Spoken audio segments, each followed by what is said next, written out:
O presidente eleito chegou hoje a Brasília para mais uma rodada de reuniões de preparação para o novo governo. Jair Bolsonaro anunciou o nome do 7º ministro e também disse que a pasta do trabalho manterá o status de ministério.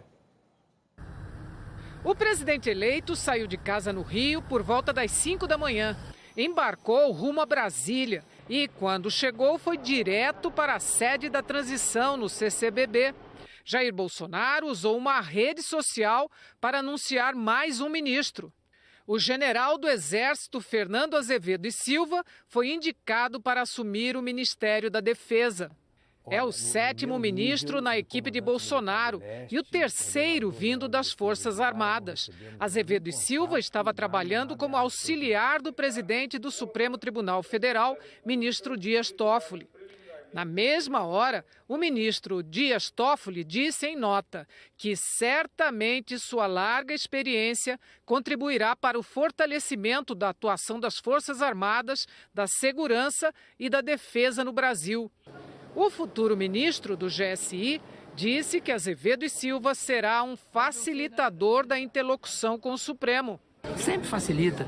O João Fernando é muito bem relacionado, ele foi assessor parlamentar há algum tempo. Bolsonaro também comentou a escolha. Nós decidimos pelo João Fernando, que é o mais antigo, será o mais antigo que os demais comandantes de força, e tem uma vida pregressa de serviços excepcionais. Esteve no Haiti, operações GLO, esteve como chefe de Estado-Maior do Exército, né?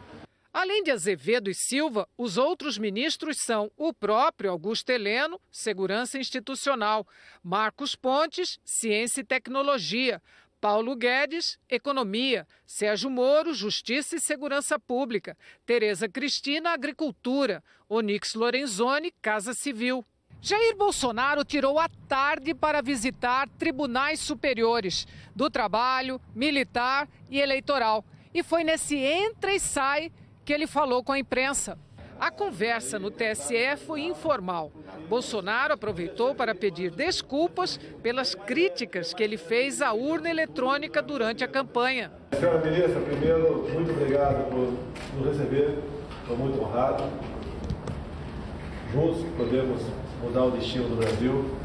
Se desculpar porque é comum, na temperatura elevada da campanha, às vezes a gente dá umas caneladas.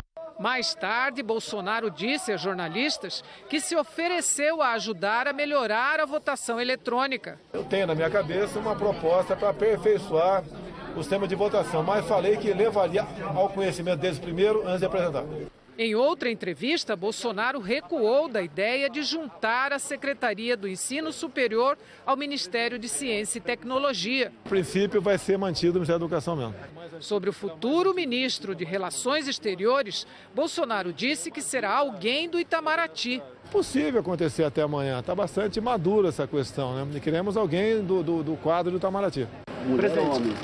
Tanto faz, pode ser gay também. Bolsonaro disse que não deverá acompanhar o presidente Michel Temer na reunião do G20 em Buenos Aires, por causa da saúde. Também não pretende pedir a Temer que vete o aumento de 16% no salário dos ministros do Supremo. Está nas mãos do Michel Temer. Logicamente que é motivo de preocupação. Já estamos com um déficit enorme para o ano que vem. E é mais um problema que a gente vai ter, ok? Ele sabe, é uma pessoa responsável, não precisa de apelo. Ele sabe o que tem que fazer. Se vai fazer, compete a ele.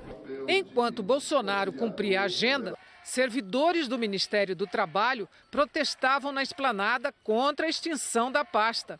E ele disse que não vai tirar do trabalho o status de ministério. Vai continuar com o status de ministério, não vai ser secretaria não. Tanto faz, é igual ao Ministério da Indústria e Comércio, tá? É tudo junto, tá certo? Vale o status. A futura ministra, Tereza Cristina, falou de uma fusão em estudo. A agricultura juntaria pesca, agricultura familiar e INCRA, que hoje está na Casa Civil. Na equipe de transição, uma das prioridades é a pauta econômica, a reforma da Previdência e o equilíbrio das contas no ano que vem. Para isso, o presidente eleito Jair Bolsonaro anunciou que vai cortar cargos comissionados. O atual ministro do Planejamento se reuniu com a futura equipe econômica na sede da transição. Discutiram ajustes no orçamento para o ano que vem. O novo governo quer reduzir os ministérios para 17 ou 18. Esteves Colnago disse que ainda não recebeu informações sobre a nova estrutura, mas afirmou que o impacto do corte de cargos não é expressivo, que a vantagem pode ser no ganho de eficiência. A economia fiscal, no final, não é tão grande. Mesmo que eu corte bastante DAS, fiscalmente falando, não é tão expressivo, porque você pode ter uma melhoria ali de qualidade da gestão do Ministério, uma coisa mais integrada. DAS são cargos de confiança, são muito usados em negociações políticas. O gasto do governo federal com cargos e funções comissionadas é de R$ 810 milhões por ano. São 11 mil cargos DAS e outras 11 mil funções comissionadas, que são ocupadas obrigatoriamente por servidores públicos. Ao todo, 23 mil cargos. A equipe do presidente eleito já recebeu do governo Temer um levantamento sobre esses cargos em todo o Executivo Federal. Hoje, Jair Bolsonaro disse que haverá cortes. Não posso falar o percentual, no mínimo aí, 30% vai cortar no mínimo. Eu fui deputado e vereador 30 anos com comissionados do meu lado, eles são importantes. Fontes do governo de transição confirmaram que já trabalham com um novo cenário para a reforma da Previdência, sem votação este ano, o que implica dizer que o novo governo terá de começar as mudanças do zero, a partir do atual sistema. Um dos projetos é criar um sistema diferenciado, que teria a conta da Previdência separada da Seguridade Social. Mesmo admitindo que tem poucas chances de votar qualquer mudança este ano, a equipe de transição ainda mantém reuniões sobre o tema. Os técnicos avaliam propostas que já tramitam no Congresso e que podem diminuir o rombo da Previdência, sem a necessidade de mudar a Constituição. Entre elas, mudar a fórmula de cálculo do benefício para que o trabalhador tenha de contribuir por um tempo maior para receber 100% do benefício. Reduzir a pensão por morte para 50% com adicional de 10% por dependente. Aumentar a contribuição previdenciária de servidores públicos, que hoje é de 11%. Neste caso, ficariam de fora a proposta de uma idade mínima de aposentadoria, regras iguais para servidores públicos e do setor privado e uma transição, porque implicariam em mudar a Constituição, o que, por hora, está descartado antes da posse. O ministro Luiz Roberto Barroso, do Tribunal Superior Eleitoral, intimou hoje a campanha de Jair Bolsonaro a prestar esclarecimentos sobre 23 inconsistências na prestação de contas do presidente eleito, apresentada na sexta-feira passada. As supostas irregularidades foram indicadas por técnicos do TSE. O ministro Barroso é o relator no tribunal das contas de campanha de Bolsonaro. A campanha tem até 3 dias para apresentar os esclarecimentos. O Tesouro Nacional divulgou um balanço da situação fiscal dos estados. E no ano passado, 14 deles estouraram o limite de gastos previsto em lei com a folha de pagamento de pessoal.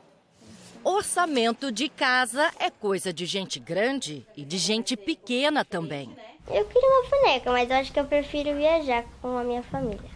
Um sonho que, para acontecer, exige um esforço de economia de todos.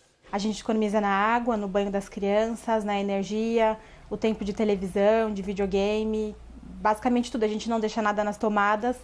Onde a gente puder economizar, a gente economiza. Em casa, no estado, no país, orçamento em ordem tem o mesmo princípio. A despesa não pode ser maior do que o que a gente ganha se as contas não fecham. É preciso apertar o cinto para o orçamento voltar para o azul, encontrar maneiras de cortar gastos. É o que nas contas públicas a gente chama de ajuste fiscal. Um desafio que o Brasil enfrenta hoje e que depende também do comprometimento dos estados para dar certo. A gente tem exemplos de estados como Espírito Santo, que fez uma gestão muito responsável do ponto de vista fiscal e equilibrou as contas. Só que quando a gente olha a maioria dos estados, eles continuam num processo de desequilíbrio. A Secretaria do Tesouro Nacional deu notas para os estados de acordo com a capacidade de pagamento das dívidas de cada um. As notas A e B indicam uma boa situação fiscal e neste grupo, que já é menor, apenas Espírito Santo teve nota A. 14 estados receberam notas C ou D. A situação fiscal é tão ruim que eles não têm condições para ter acesso a crédito, a financiamento da União. Esses estados estouraram o limite de gastos com pessoal previsto na Lei de Responsabilidade Fiscal, criada em 2000 para disciplinar a gastança pública. Por essa lei, essas despesas não podem passar de 60% das receitas. Em Minas Gerais, por exemplo, quase 80% foram comprometidos com salários e aposentadorias de servidores públicos. Percentual elevado também no Mato Grosso do Sul, Rio Grande do Norte, Rio de Janeiro e Rio Grande do Sul. Somadas, essas despesas dos estados subiram em mais de 25 bilhões de reais no ano passado. O economista Alexandre Schwartzman afirma que a conta dos estados falidos acaba sendo paga por todos nós. Afinal, quem acaba socorrendo os endividados é o governo federal. O governo federal, passa a dever porque ele tomou aquele dinheiro emprestado. Ele vai precisar pagar alguém. Não vai bater só na conta do governo, porque o juro que o governo paga, ele de alguma forma baliza todas as taxas de juros na economia. E essa situação tende a piorar se as reformas não forem feitas. O envelhecimento da população aumenta o custo com a previdência dos estados.